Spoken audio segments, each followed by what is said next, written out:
Welcome.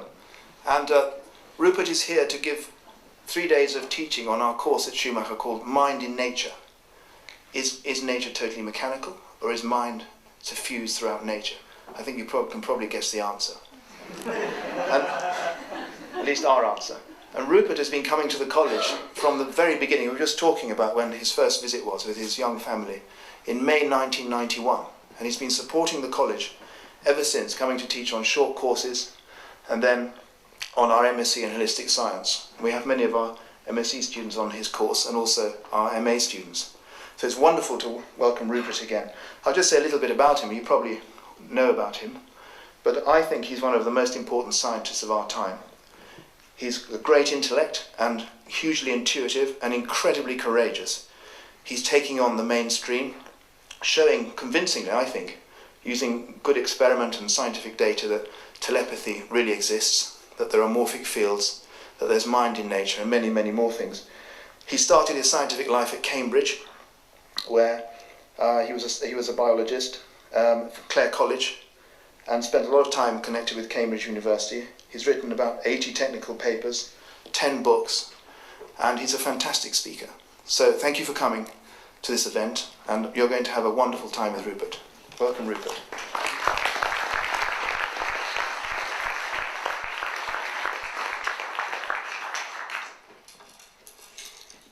Thanks, and it's very good to be here again. The science delusion is the belief that science already understands the nature of reality in principle, leaving only the details to be filled in. Basically, we've got it all figured out. And I think this is a terrible delusion. I think it's inhibiting scientific inquiry. It's causing the sciences to undergo a law of diminishing return. Ever increasingly expensive research is yielding fewer and fewer true discoveries and breakthroughs. It's something that's worrying a lot of people within the science establishment. And I think that part of the root of this is this dogmatic belief system which has taken over science. In the heart of science, there's a conflict between science as a method of inquiry, open-minded investigation of nature, hypothesis, experimental evidence, open debate, self-correcting, all that kind of thing, which many people think of as the way science is. It's actually a kind of ideal of the way science should be or ought to be, and it's an ideal which I share. But in reality, things are very different.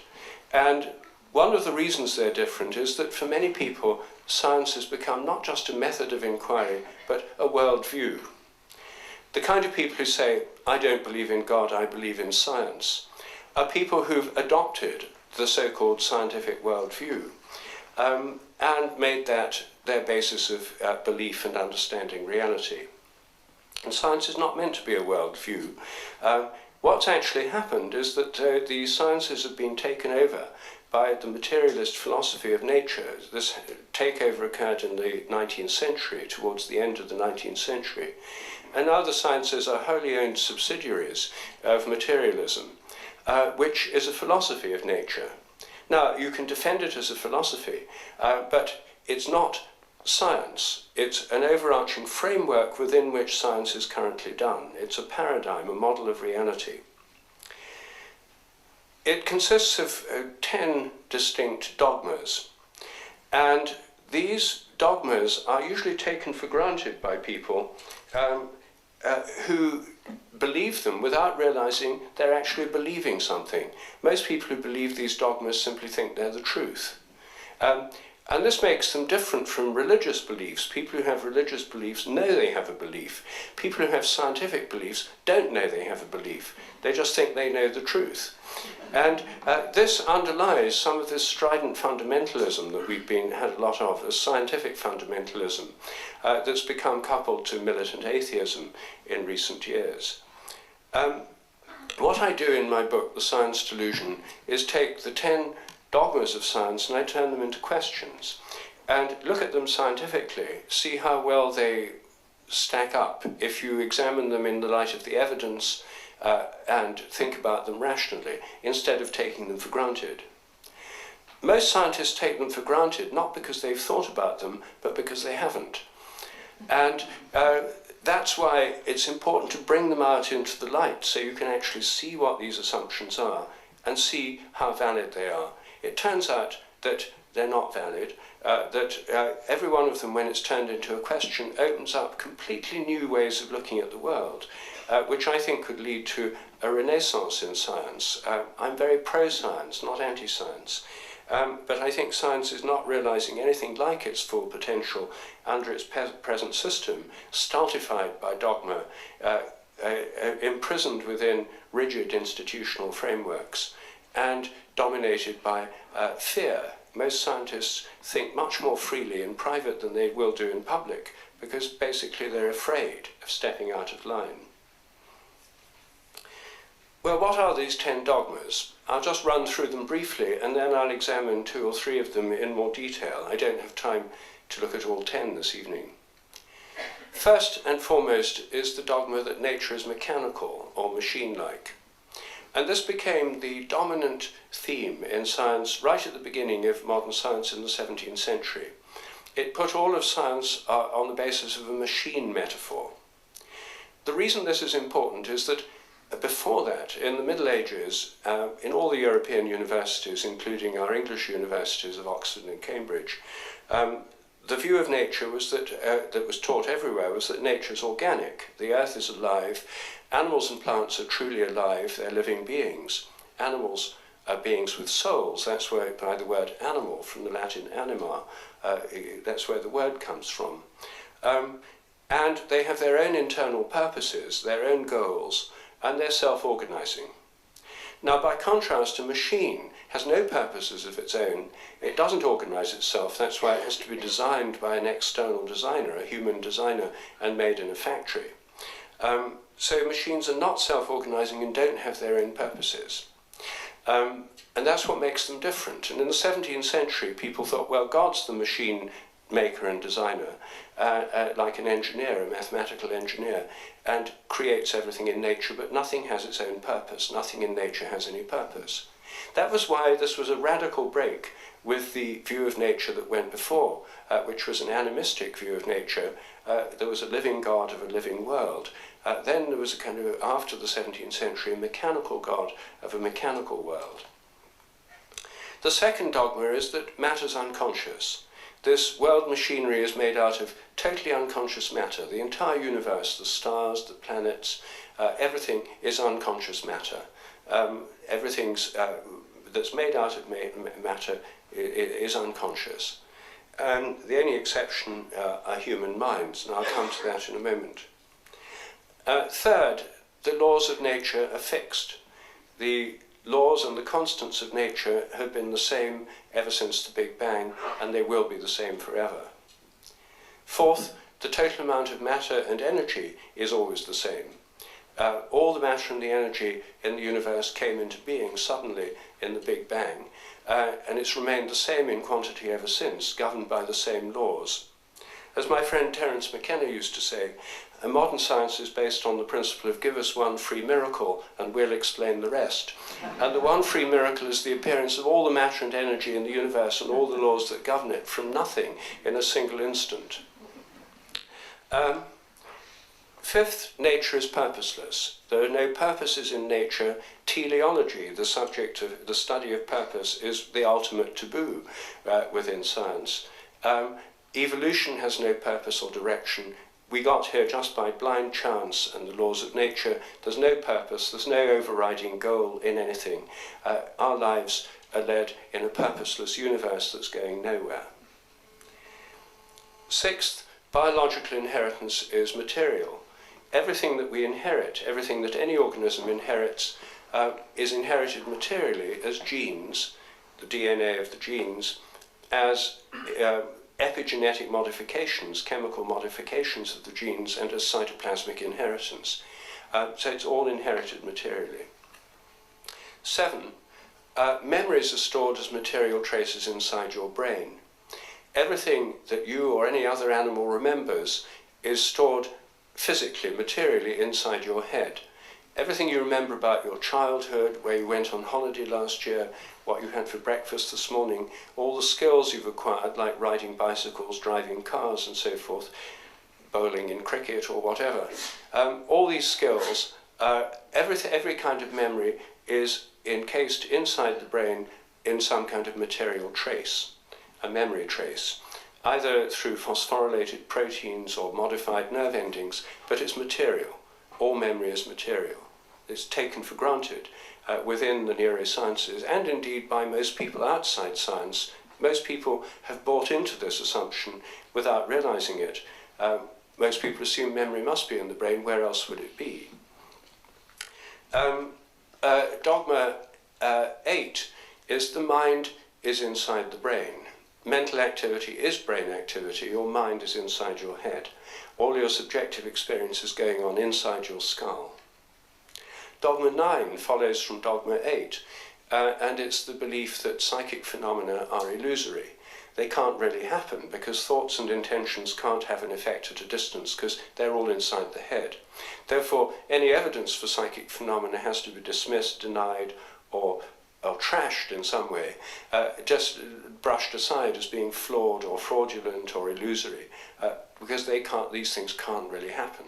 And people who believe this are extremely impatient with any evidence for psychic phenomena. They don't want to waste time looking at this because they know in advance it's all false, because it can't possibly be true. And finally, the Dogma 10 is that mechanistic medicine is the only kind that really works. Alternative and complementary medicines may appear to work, but that's only because people would have got better anyway, or because of the placebo effect. The only kind that really works is mechanistic medicine, and that's why the Medical Research Council spends its budget of hundreds of millions of pounds a year, taxpayers' money, exclusively on mechanistic medical research.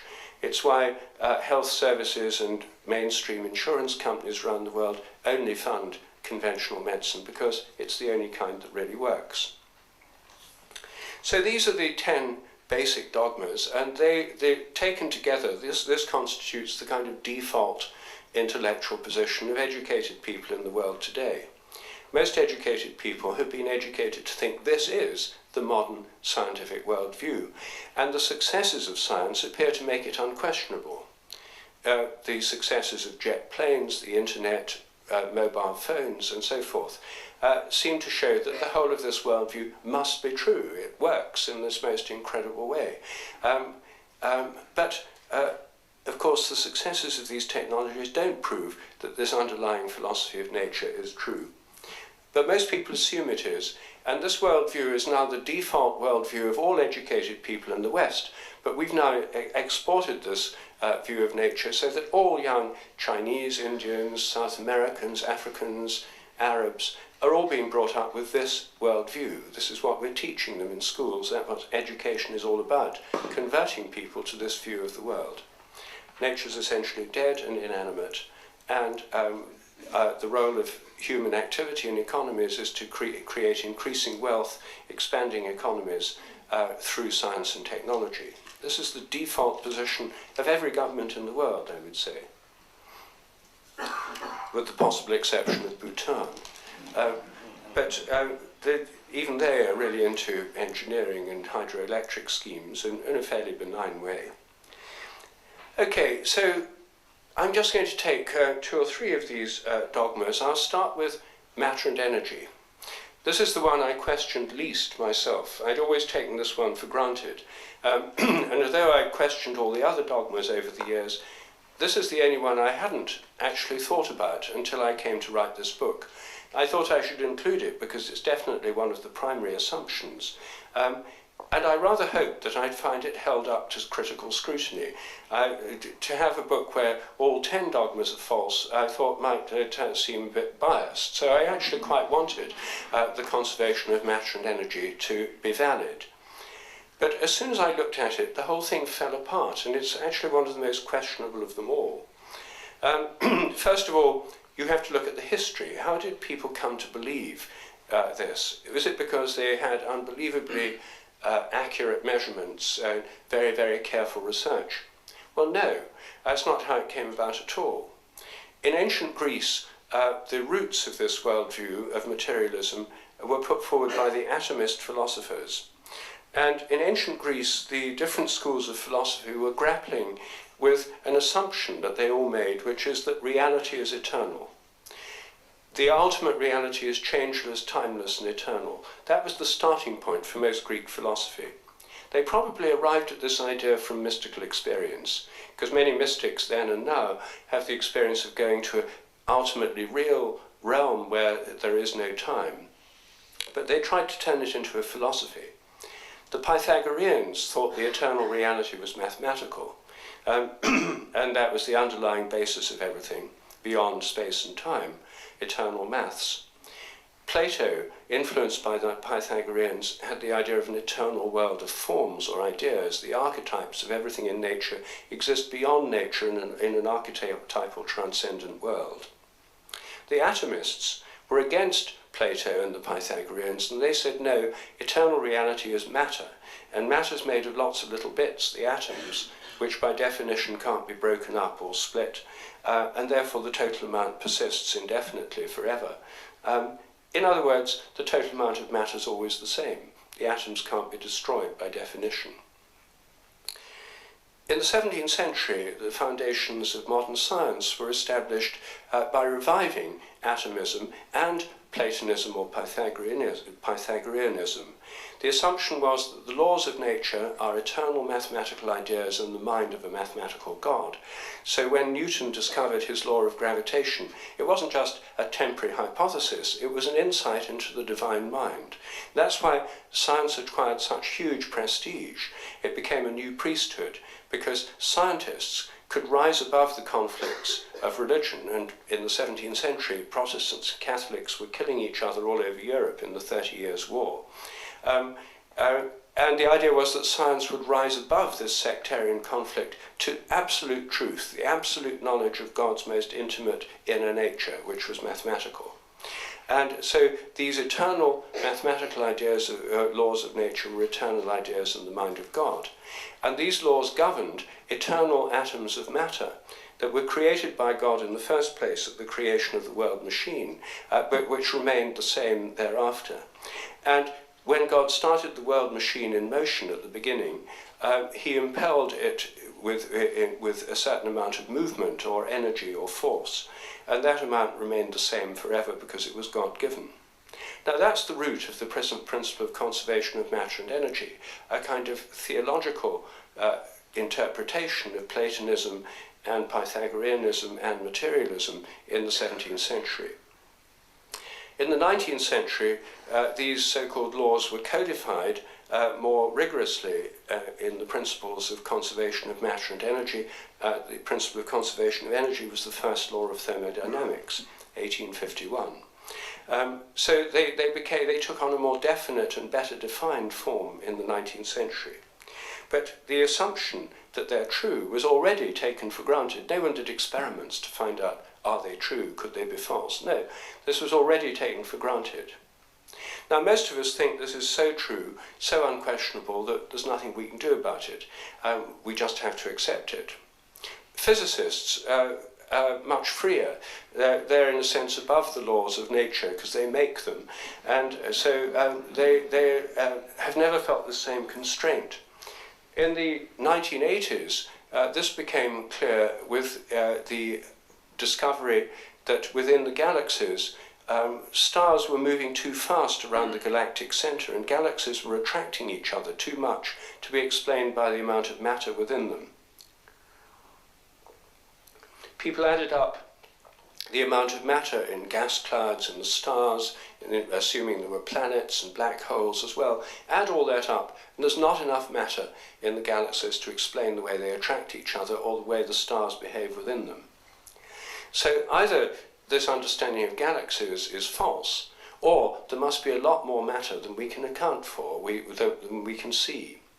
So rather than revise the whole theory of galaxies, they took the easier option, which is to say, well, there must be a whole lot of matter there that we don't know about in any normal way, and this is called dark matter because you can't see it. Now, how much dark matter is there? Well, that's simple. You just work out the equations. How much do you need to explain the phenomena? You titrate in exactly that amount of dark matter, and that's how much there is. Since it can't be observed in any other way, and there's no other evidence for its existence, you can have as much or as little as you like. And you can adjust the equations continually, as they are doing. If a galaxy has an unusual bulge, it ought not to have. You add in dark matter to explain the bulge. It's a perfect theory from the point of view of physics. It explains all the facts, and you can adjust it at will. The only trouble is there's no independent evidence for dark matter, and there's no observations. No one has a clue what it is. There are endless debates within physics about it. But these are rather academic debates, since there are no observational data except for the fact that galaxies and things don't behave as they ought to if there was just ordinary matter.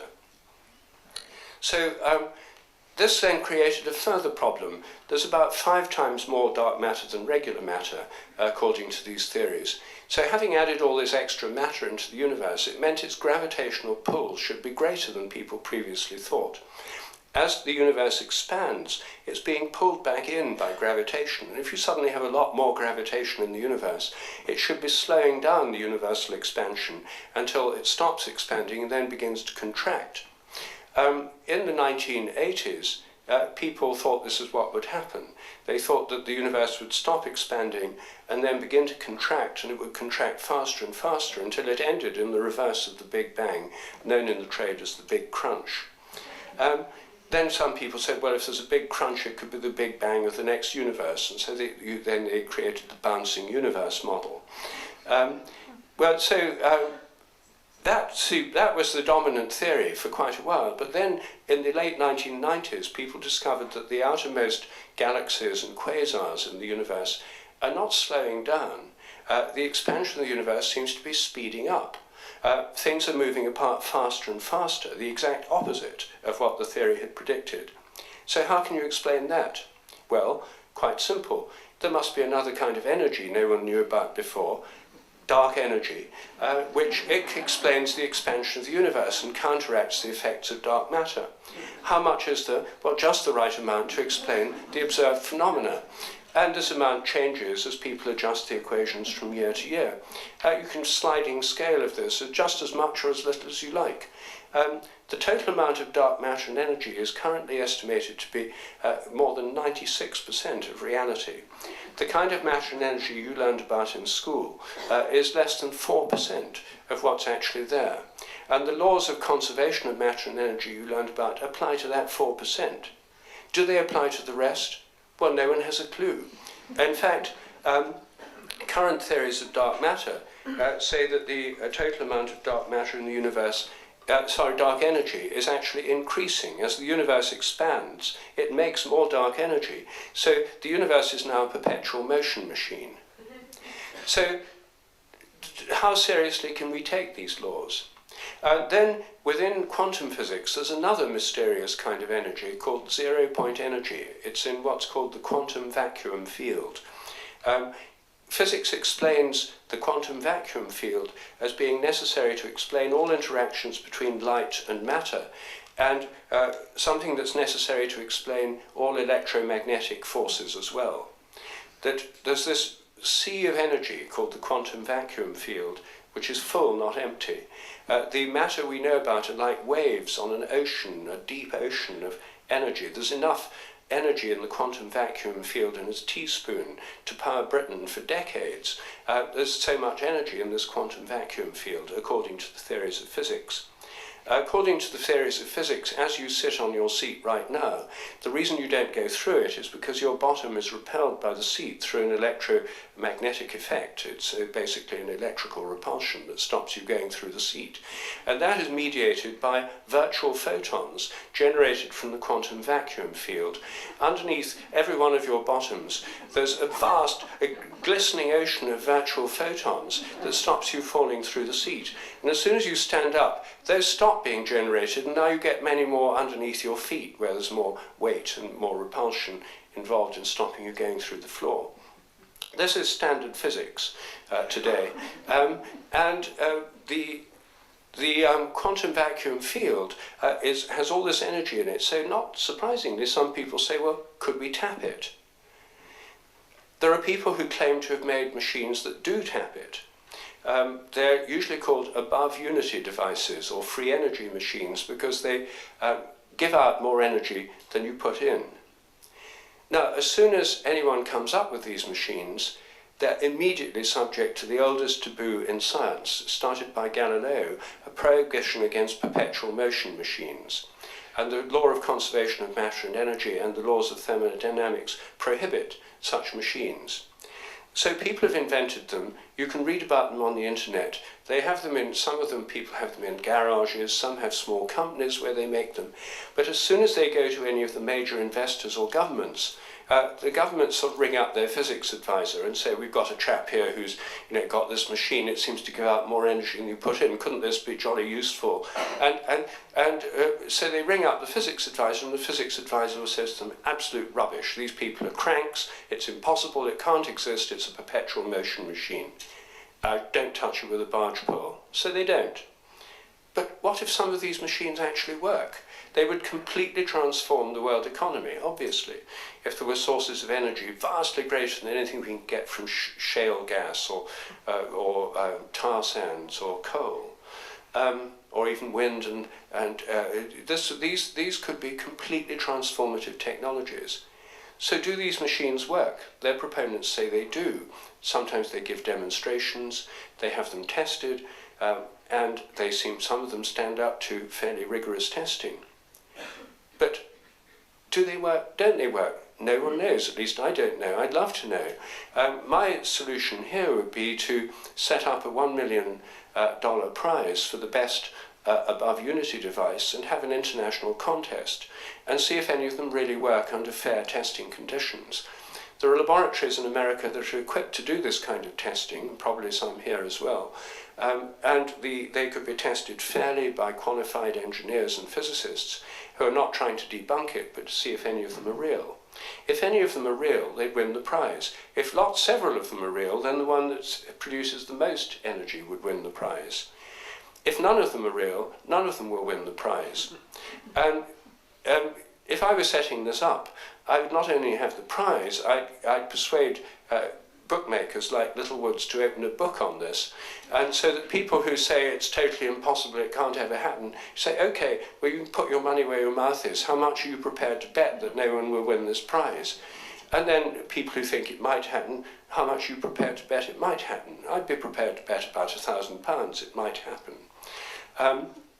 So I think this would be actually really exciting science. There'd be a book on this, there'd be people making bets, there'd be a prize, the finals could be on television. I think it could bring this whole subject out of the shadows where it's been stuck for decades because of this taboo, and we'll find out if something really happens. If none of these devices really work, then the people who've been saying it's all rubbish all this time would have the sweet pleasure of saying, I told you so, also winning their bets. And they ought to be grateful, because this would actually move the cause of science forward, whereas denial, ridicule, and rejection of these phenomena, of these devices, doesn't move science forward. It's just an expression of dogma and taboo. Well, this is one area where I think things could change, and they could have huge effects. Now, I just want to turn now to the idea that laws and constants of nature are fixed. This is another of these dogmatic assumptions. Now, this is one I've personally been questioning for years. I think the idea of fixed laws of nature doesn't really make much sense in a radically evolutionary universe. In the 17th century, the idea was that nature is eternal once God's created it in the first place, and it has eternal laws and eternal matter. In the 18th century, at the end of the 18th century, French rationalist physicists like Laplace thought they could get rid of God or any need for God by saying the universe was eternal. Eternal matter and energy governed by eternal laws with no beginning. Well, that made sense in its own terms. But then along comes the Big Bang theory, which became orthodox in physics in 1966, which says the universe began about 14 billion years ago, very small and very hot, less than the size of the head of a pin, and it's been expanding and cooling ever since. Now, were the laws of nature all there at the moment of the Big Bang? Did they suddenly spring from nowhere, like a Napoleonic code for the new universe? Or were they there before the universe? Were they truly eternal? Well, these are metaphysical questions. You couldn't possibly test them experimentally. But most scientists assumed they were all there at the moment of the Big Bang. So the universe evolves, but the laws are fixed. Why are they fixed? Well, because people always used to think they were fixed, and it's a habit of thinking. But in an evolving universe, why shouldn't the laws evolve? In fact, why should there be laws at all? As soon as you begin to think about it, the whole concept falls apart. Laws occur only in human societies, only in civilized human societies. They don't occur in nature. It's an anthropocentric metaphor projected onto the whole of nature, which is actually quite inappropriate. As C.S. Lewis once said, to say that a stone falls to earth because it's obeying a law makes it a man and even a citizen. So it's a very inappropriate metaphor, and I think a better one is habit. I think that the universe evolves, and as it evolves, habits develop, and through repetition become more habitual. And I think the regularities of nature are essentially habits. This idea was first put forward in the late 19th century. One of the philosophers who put it forward was C.S. Peirce, the American philosopher. My own development of the habit theory is based on my theory of morphic resonance, which says that there's a memory in every kind of thing in nature, given by a resonance across time and space between similar things. It means that each kind of thing has a collective memory. Giraffes have a collective giraffe memory. As a giraffe embryo grows, it's influenced by the shape of previous giraffe embryos by morphic resonance. As it starts behaving, it inherits the instincts, the habits of the species by morphic resonance. They're not in the genes. Most of the genes, in fact, don't code for behavior and form. They code for the structure of proteins. That's what we know they do. This theory makes predictions. For example, if you train rats to learn a new trick in one place, rats all over the world will learn the same thing quicker just because the rats have learned it in the first place, without any other known means of connection. And there's already evidence this actually happens. But I'm not here this evening to talk about my own particular theory of morphic resonance. I'm only mentioning it in passing. I'm going to be talking about it tomorrow to those who are on the MSc, on the workshop, the Mind and Nature program. So that's not my main focus this evening. If you want to read more about it, then it's explained in detail in my book, The Presence of the Past, Morphic Resonance and the Habits of Nature. It's also summarized in the Science Delusion. But what I'll do now is turn, because I don't want to focus just on my own ideas, turn to the constants of nature, because this is again something that is assumed to be constant, not just laws, but constants. The so-called fundamental constants are measured quantities which are supposed to regulate the way nature works. The two best known are the universal gravitational constant, or Newton's constant, often known as big G, because it's written with a capital G, and the speed of light, c. Both of these are among the 7 or 8 fundamental constants that are believed to be utterly constant, utterly fundamental. Well, do they vary? Is this just an assumption? Well, the answer is it is just an assumption. It's part of the laws and constants being the same forever assumption. But what are the data? When I got interested in this, I actually looked to see if the data had changed. There are books you find in science libraries called Handbooks of Physical Constants. And I think the main one, the CRC Handbook of Physical Constants, is now in about the 43rd edition. So they have numerous editions, and what I did is I got out the old editions from the Patent Office Library in London. I got them retrieved from the reserve stockroom. They wheeled on a dust-covered trolley of dust-covered volumes, and I was able to look at the constants over the years. When I did that, I found to my astonishment that the speed of light had dropped between 1928 and 1945 by 20 kilometers per second. It's defined to so and so many kilometers per second and then 3 or 4 decimal places. So if it dropped by 20 kilometers per second, this is huge, a huge change. And I looked up the primary literature at the period, and I found during that period all around the world people were getting this low value. And then it went up again. They all started getting a new value. And I thought that's really, really interesting. That would have huge implications. Maybe the speed of light is cyclic. Maybe this would affect the whole way the universe develops and works. But I couldn't find any physicist who explained. They didn't want to discuss it. Most of them didn't know about it because they just look at the latest value and assume that's true, or as true as it could be. So I went to see the head of metrology, the science of measuring constants, at the National Physical Laboratory in Teddington. I asked him if I could visit him to discuss changes in the constants. And he was kind enough to see me, and he was very friendly. And I said to him, look, I've found that the speed of light seems to have dropped by 20 kilometers per second all over the world during this period. And I'd like to ask you about it. And he said, oh dear. He said, you've discovered the most embarrassing incident in the history of our science. And I said, well, don't you think it's rather exciting? I mean, what if the speed of light really changed in that period? Oh, he said, it couldn't have really changed. And I said, well, why not? He said, because it's a constant. So I said, well, then how do you explain it? People all over the world getting this value that was much lower than the values before and afterwards. I said, I can't think of it. If it's not a real change, what could it be? It must be some kind of collective delusion. And I said, this must have been brought about by people correcting their results and fudging their results till they got what they thought everyone else was getting all around the world. And he said, well, we don't like to use the word fudge. So I said, well, what do you prefer? He said, we prefer the phrase intellectual phase locking. So I said, you mean to say that all around the world people were correcting their values to this wildly different value just because other people were coming up with values that were all in the very same bracket, and then the fashion changed and they intellectually phase locked into a different value? I said, how do we know that's not going on today? He said, oh, we can be very sure of that. And I said, why? He said, well, we fixed the speed of light by definition in 1972. He said, it can never happen again. And so I said, well, what if it really did change? I mean, he said, oh, we'd never know it. And I said, why not? He said, we defined the meter in terms of the speed of light. He said, that had changed too. He said, the whole thing's completely watertight now. And so well, I thought that's impressive. They've managed to fix that problem.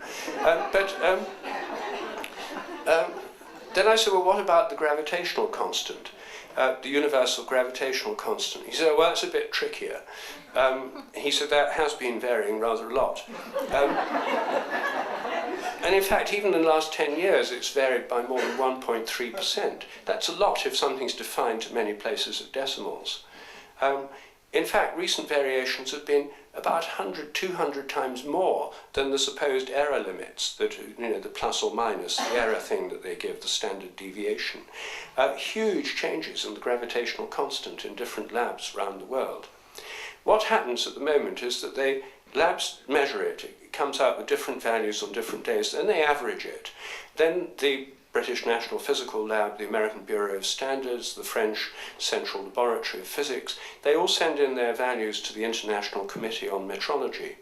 And they then average the ones from different labs and come up with the latest best value of the gravitational constant. So I said to Dr. Petley, well, what if, say, there was, as the Earth moves, the solar system moves through the galaxy, what if there are actual fluctuations in G because of the Earth's environment? Clouds of dark matter that the Earth goes through, or changes in relation to the rest of the galaxy. What if these errors are correlated? What if they're all high on one day in one lab and low in another? There might be a reason for these big variations. He said, oh, no, they're constant. He said, no point looking for fluctuations, they're just errors. So for the last 10 years, I've been trying to persuade metrologists to put their raw data online with the dates and the values, and then have an exercise in open science so anyone could look for patterns. Do they go up and go down together? Do they fluctuate? There's already some evidence they fluctuate on a daily and annual basis, but they may fluctuate on another basis as well that no one's yet discovered. If we looked at their data, we'd find out something new, something really interesting that would make the universe seem much more alive instead of just having these fixed, flat value of the constants. But the metrologists will not look at the data because they know it's a constant. And here's a very rather trivial example. It's a big subject, but I mean it's an example where dogma is seriously impeding scientific research. And this research would cost almost nothing. I'm trying to persuade them at the moment to put them online. I'm having another go at this. And I did meet a metrologist earlier this month who got very interested in this and said he'd try and talk to his colleagues. And so there's some hope this could happen.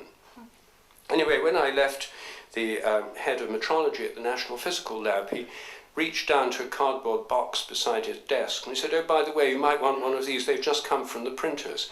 He pulled out a pamphlet and he handed it to me. He said, "The latest values of the physical constants." I think it's quite feasible that the constants fluctuate. They may fluctuate within narrow limits. I think the day may come when in scientific journals like Nature, a bit like newspaper stock market reports, there's, this week's value of the constants. G held firm this week, the charge on the electron was up, so there was a fall in the fine structure constant. If the constants actually fluctuated, then there'd be different qualities of time. Different things could happen at different times. Nature would be kind of pulsing with these different fluctuations, which wouldn't necessarily all be in phase with each other. And why not? I think that's quite likely to happen. What's stopping us finding that out at the moment is this dogmatic assumption. Now, let me turn finally to the assumption that matter is unconscious. This assumption dates back to the 17th century. When René Descartes, the philosopher of the world machine, he's the person who most clearly formulated the machine theory of nature, when he formulated his view, he made a sharp distinction between matter, which he defined as unconscious, and mind, which is consciousness. And Descartes said that all of the matter in the universe is unconscious. It's just stuff that's pushed around by external forces. Animals are just machines, plants are just machines, human bodies are just machines. But there's one exception in all of nature to everything being unconscious matter, and that's conscious human minds, which are totally different from unconscious matter. They're not in space and time and they're immaterial. We alone have them in the natural world, and the only other beings with immaterial minds are angels and God. So human minds, angels and God are immaterial, everything else is material. Now, he couldn't explain how these minds interacted with the brain. He thought it happened in the pineal gland, and modern dualistic theories are similar, except the supposed seat of interaction has shifted a couple of inches into the cerebral hemispheres. But this was Descartes' theory, and it created a sharp dualism between mind and body, between humans and other animals and the rest of nature, because we have conscious minds and purposes, and they don't. Therefore, we can use them in factory farms, vivisection, do what we like, because they're just insentient automata. And it also created a split between science and religion. Religion got human minds, angels, and God.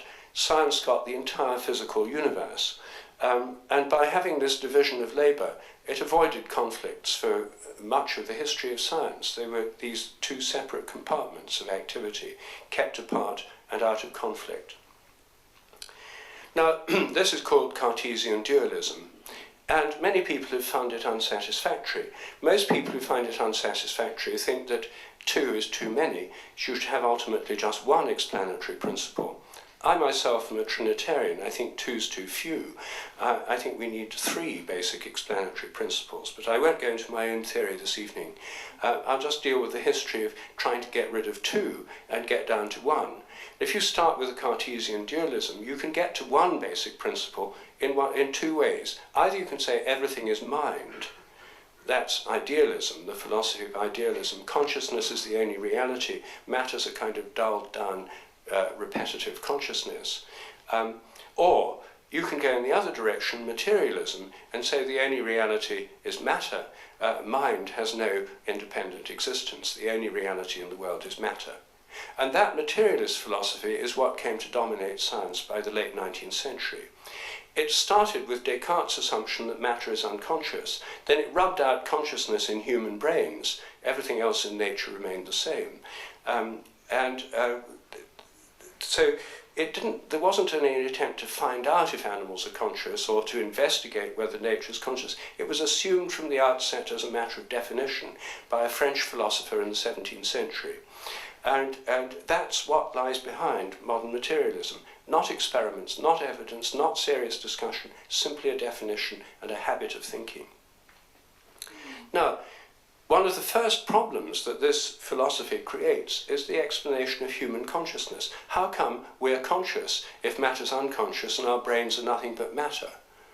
Well, the answer is there is no explanation. We ought not to be conscious.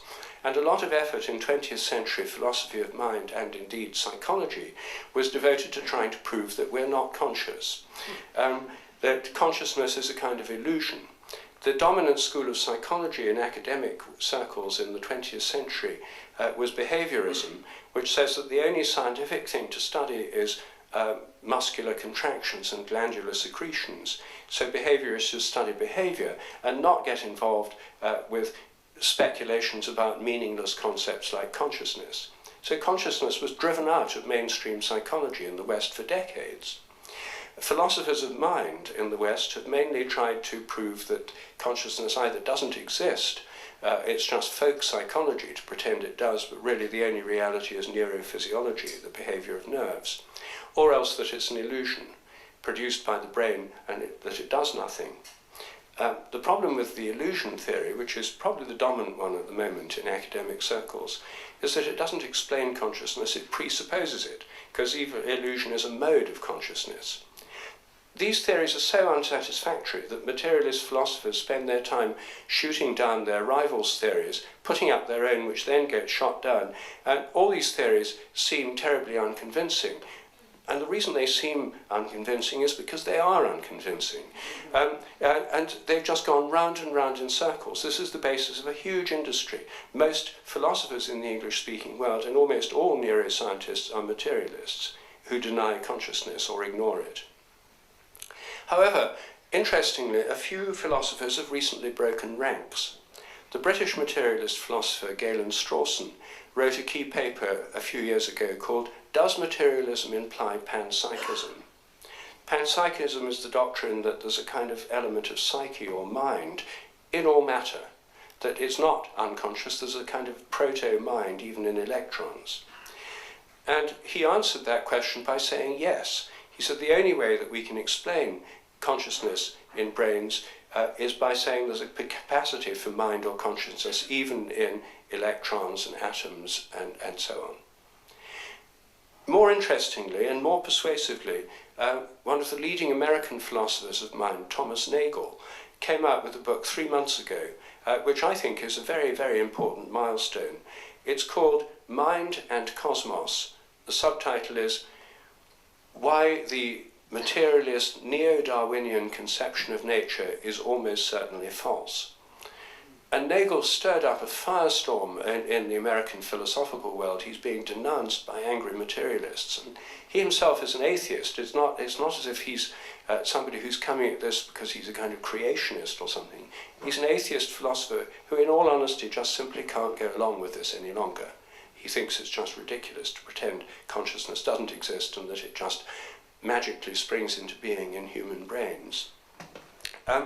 So this has triggered off a big debate. It's going on today, and materialism is weakening its hold over academic consciousness studies as we speak. But of course, panpsychism is not a new theory. In the 17th century, soon after Descartes' theory, philosophers were trying to put forward better theories to avoid this extreme dualism. One of them was Leibniz, who said that every self-organizing system in nature, or monad, has both a body and a mind, and each monad reflects the whole universe from its own point of view. It was a universe of interconnected minds, all reflecting the universe from their own unique point of view. It's a fascinating theory. Spinoza, the Jewish philosopher in Amsterdam, in Holland, said that the whole of nature is like the body of God, and there's a mind that goes with the whole of nature, and that's the mind of God. Panpsychism's had many supporters over the years, but in my view the most important and interesting was the 20th century British philosopher Alfred North Whitehead. Whitehead was a physicist and a mathematician. He wrote Principia Mathematica with Bertrand Russell, who was his student at Cambridge. He was one of the first philosophers to understand quantum physics when it came about in the 1920s. What he realized was that quantum physics tells us that electrons are waves, that the matter is made of waves, light's made of waves. Anything that's made of waves can't exist at an instant. A wave has to take time to wave, and it takes space to wave as well. This is the ultimate reason why in quantum theory there's the uncertainty principle. You can't localize a wave at a particular point in time and space because it's a wave, it takes time. Matter is not stuff that persists. Matter is a process. That's what Whitehead told us. It's an ongoing process of wave-like activity. Because it's wave-like, and because it's a process, it has a future pole and a past pole. A wave has a bit that's the leading edge and the trailing edge. It exists in time, it's spread out in time. And Whitehead's fascinating take on the relation of mind and body was that the mental pole, of all things, including electrons and humans, the mental pole is the future pole, the physical pole is the past. So the relation of mind and body is a relation in time, not space. We normally think of the mind-body relationship as through spatial metaphors, the inner world, the outer world, the inner life, the external world, that sort of thing, as if the mind's inside and the world's outside. He was saying it's not like that at all, it's a relation in time. Our minds, the mental aspect of us and of electrons, are concerned with possibilities. The mind is a realm of possibility, and mental activity consists in choosing among those possibilities. As soon as you made a choice among the many possibilities, it becomes a fact. I decide to raise my arm. As soon as I've decided to do that, out of all the possible things I could have done, I've done that. It's an objective fact. You can photograph it, measure it, detect it. It's a physical fact, but it's in the past. So the relation of mind and body is a fascinating idea of that the mind is concerned with virtual futures, things that haven't yet happened, with possibilities. And even in quantum theory, the electron, the wave equation of the electron, the Schrödinger wave equation it's called, describes all the possible things an electron can do. And this gives you, physics tells you possibilities or probabilities. When you measure the electron or when it interacts with something, all those possibilities collapse down to one observable fact, sometimes called the collapse of the wave function. And it's as if even electrons are surrounded by a realm of possibility which can't be physical. Possibilities are not yet physical. As soon as one's chosen or happens by chance over and above the others, then it becomes a physical fact. But possibilities are not physical. And the mind is in this realm of possibility. Well, I think that's a very fascinating aspect of Whitehead's philosophy. And the thing gets more fascinating if you actually think it through. Most of the discussions by Nagel and Strawson and Whitehead have been about electrons. The electrons are not very easy for us to imagine. But the same principles should apply to self-organizing physical systems that are large, as well as ones that are small. And the one that I myself like thinking about most is the sun. The sun is a self-organizing system. It has complex electromagnetic patterns of activity, which we know more about now than ever before. But this raises the question of the sun's mind. Could the sun think? Could the sun have a mind as well as a body? Could it be thinking about future possibilities and making decisions among them, where to send out a solar flare, which direction a coronal mass ejection should go in? If the sun points them towards the Earth, there'll be massive power outages and total chaos, and these things affect the climate as well, and the northern lights and so on. What if the sun thinks? Well, you may say that's a ridiculous idea, and every one of you will know that that's a prohibited thought. In the modern world, in the materialist world where matter's unconscious, you cannot ask, does the sun think? That's a taboo subject, because it's off limits, that matter's unconscious. Only stupid people would ask that. primitive people all around the world think the sun thinks. They think it's a god or it has a spirit in it. The Greeks thought Apollo, the sun god, there was a kind of god of the sun. The Indians think there's a god of the sun, Surya. And the children think the sun at least thinks, or at least is alive. When children under the age of about 10 draw the sun, they have a smiley face. The fact that children and primitive and traditional peoples think the sun thinks is, for many people in the modern world, sufficient evidence that this is a rubbish thought. It can't possibly think these people didn't know about modern science.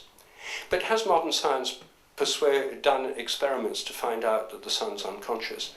No, it simply assumed that from the outset. It's simply an assumption. It's not something that's been thought out, argued about, discussed. It's just a taboo assumption, a dogmatic prohibition on thinking about it. Now, you may say to me, you can't prove the sun's conscious, and I can't. But if you say that to me, I'll say to you, well, you can't prove it's unconscious. This is an open question, and one which, in my mind, is a valid part of scientific discovery.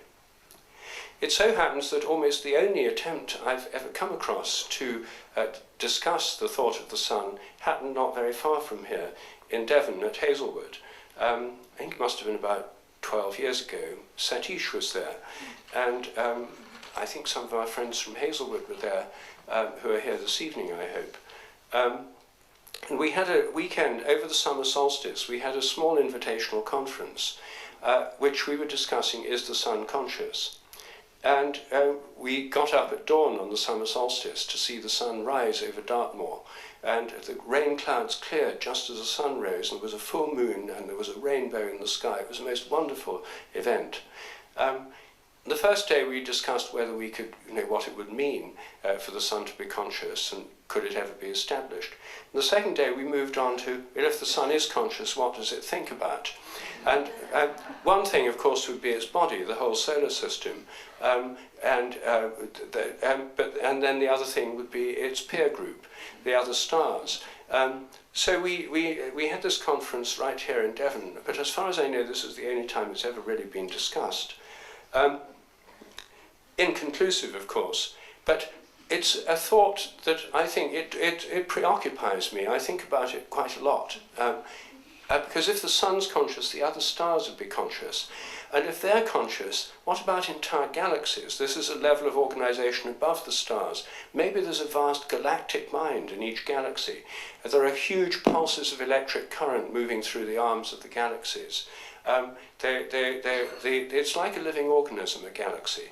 The idea it's just propelled by gravity and dark matter is, I think, a very limited view of galaxies. These are like celestial living organisms, and the stars within them are like cells in the body of the galaxy.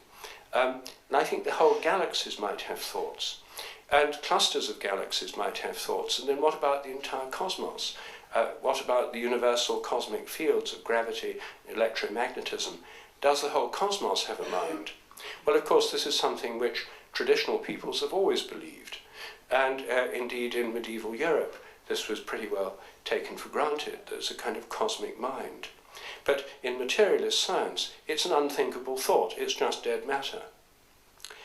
Now, I don't think there's any reason why we have to stick to these dogmas of materialism. It's a worldview which has been useful for science. It's been focused attention on material systems. It's given us modern engineering and technology, but it's basically outlived its usefulness. It's hopeless when it comes to understanding nature and the life of nature. It's hopeless when it comes to understanding minds and consciousness. It's not as if regular science has a brilliant theory about minds or human nature or how to live in this planet. It doesn't. It's a disastrous failure in many respects. It's very successful technologically. If you have a machine theory of nature, it's very good for building machines. But it's not very good for understanding the very nature of nature, including our own nature, and indeed those aspects of medicine which depend not just on cells and molecules, but on minds. So these are just some of the ways in which the dogmas of science limit inquiry and research. In every area, when you look at these dogmas and you question them, whole new possibilities open up. The whole world could be quite different. And I think that as this process happens, we'll undergo a kind of scientific renaissance. Science is stuck. I was at a conference recently where some top American scientists were really worried about this. They said it's stuck. There have been very few real breakthroughs for decades now. Same in medicine. There's a wonderful book by James Lefanu called The Rise and Fall of Modern Medicine. Almost all the great discoveries, penicillin, heart transplants, and so on, were made up until the 1980s. The last really major one was the discovery that stomach ulcers are caused by a bacterium. But for 20 years or so, there's been no real breakthroughs. Genomics was supposed to revolutionize medicine, and it hasn't. The Genome Project has fizzled out in a whole series of embarrassing failures. The drug companies are falling off what's called the patents cliff. As the patents on old drugs run out, they've got very few new ones in the pipeline. The whole system's in crisis. It's increasingly expensive. It's not working. And it's based on a model of human nature which is extremely confined and constricted to this mechanistic model. In every place we look, we see the possibility for real new breakthroughs in science, moving out of this old model into a new paradigm. And that paradigm, in a nutshell, is of the world as alive, organic, and with a mind or a mental aspect to it. So I think we stand on the threshold of a new scientific renaissance, but it's going to involve not just a revolution in ideas, but a revolution in institutional arrangements, in science funding, and so on. And there's a tremendous institutional inertia. What makes me optimistic, is my final remark on this, is that many scientists are aware of this and want it to change. I've had, since my book came out, I've had approaches from many leading, quite influential scientists who've wanted to talk to me about this, and because I'm dangerous to know, we have these clandestine meetings and discuss some of these bigger questions. But there's plenty of people in science who want it to change, but they don't dare say so in public.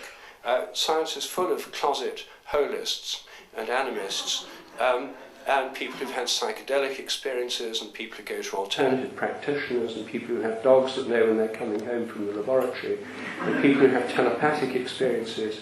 I think they're probably the majority of working scientists, and yet they're all in the closet, or nearly all of them. They don't dare come out and tell their colleagues. So one thing that would really change it is something like the gay liberation movement, where scientists come out of the closet and speak freely, and it would look completely different when they do that. And the final point is that Western scientists are now a small minority. Last year, India graduated 2.5 million scientific and engineering graduates, China 1.5 million, the US 500,000, Britain 100,000. And in Britain and America, at the graduate level, a third of those students were Chinese, Korean or Indian. So the majority of young scientists today are Asian, they're not European or North American. And they've bought into this whole culture of science that we've imposed upon them, but it has no relation to their cultural roots, their cultural traditions. When they're confident enough, they'll break free. And I hope they do that sooner rather than later. But this is something we have to take into account when looking at the big picture of science today. So I think it will change. How soon is anyone's guess. But I certainly hope it will happen within the next few years. It's already beginning to happen. Thank you.